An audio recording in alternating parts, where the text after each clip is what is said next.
అచ్చంగా Godavari village style చేపల పులుసు ఎలా చేయాలో ఇప్పుడు నేను చూపిస్తాను.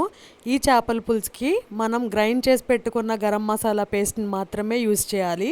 ఈ చేపల పులుసుకి ఇదే మెయిన్ సీక్రెట్ టేస్ట్ అనమాట. నేను ఇక్కడ 1 కేజీ ఫిష్ తీసుకున్నాను. దానికి తగ్గ మెజర్మెంట్స్ చెప్తాను. నిమ్మకాయ కంటే కొంచెం పెద్ద సైజు చింతపండు తీసుకొని నానబెట్టుకోవాలి. ఒక మిక్సీ జార్ తీసుకొని జీలకర్ర, ధనియాలు, గసగసాలు ఒక్కొక్క స్పూన్ చొప్పున తీసుకోవాలి. 3 యాలకులు, 4 నుంచి 5 లవంగాలు, చిన్న దాల్చిన చెక్క వేసుకొని ఆనియన్స్ వేసి మెత్తగా పేస్ట్ చేయాలి. మిక్సీ జార్లో ఆనియన్స్ వేసే క్లిప్ మిస్ అయిందండి, సారీ.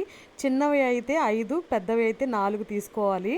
ఆ మసాలాతో పాటే ఈ ఆనియన్స్ కూడా పేస్ట్ చేసి పక్కన పెట్టుకోవాలి. ఇప్పుడు స్టవ్ వెలిగించి కడాయి పెట్టుకొని దాంట్లో ఆయిల్ వేసి ఆయిల్ కాగిన తర్వాత మసాలా ఆనియన్ పేస్ట్ వేసుకోవాలి. అలాగే 4 పచ్చిమిర్చి చీలికలు, 1 స్పూన్ పసుపు, సరిపడినంత కారం వేసుకొని ఆయిల్ పైకి తేలేంత వరకు బాగా మగ్గించుకోవాలి. ఆనియన్ పేస్ట్ బాగా మగ్గిన తర్వాత దాంట్లో సరిపడినంత ఉప్పు వేసుకొని వాష్ చేసి పెట్టుకున్న చేపలు కూడా వేసుకోవాలి. తర్వాత పులుపు తీసి పెట్టుకున్నాం కదా, చింతపండు పులుపు, అది కూడా వేసుకొని పులుపుకు తగ్గ వాటర్ పోసుకోవాలి.